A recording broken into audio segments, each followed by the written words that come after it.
আপনার NID card দিয়ে কয়টি সিম রেজিস্ট্রেশন করা আছে? যদি আপনি না জেনে থাকেন তাহলে এই ভিডিওটা আপনি সম্পূর্ণ দেখেন, তাহলে বুঝতে পারবেন যে এনআইডি কার্ড দিয়ে কয়টি সিম রেজিস্ট্রেশন করা আছে, কিভাবে এটা বের করবেন। তো একদম সিম্পল প্রসেস, ভিডিওটা লং হবে না।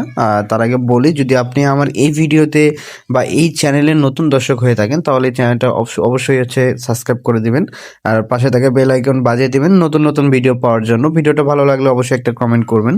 তো চলুন শুরু করা যাক, কিভাবে আপনি দেখবেন আপনার এনআইডি কার্ড দিয়ে কয়টি সিম রেজিস্ট্রেশন করা আছে। তো তার জন্য আপনি কি করবেন, আপনার যে ফোনের ডায়াল প্যাড আছে এখানে চলে আসবেন। এখানে আসার পরে এখানে টাইপ করবেন *16001#,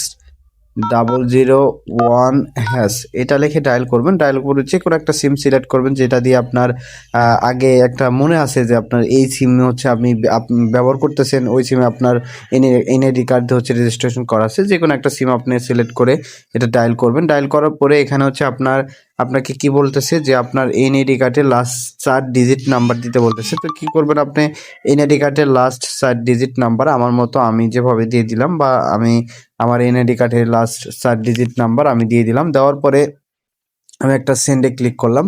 করার পরে এখানে দেখেন তারা বলতেছে রিপ্লাই আসবে, রিপ্লাই মেসেজ আসবে। এখানে আপনি কি করবেন, ক্যান্সেল একটা ক্লিক করে দেবেন। দেওয়ার পরে আপনাকে কি করতে হবে, এখন সিম্পলি দেখেন উপরে একটা নোটিফিকেশন চলে আসছে। আমি নোটিফিকেশনটা ওপেন করলাম।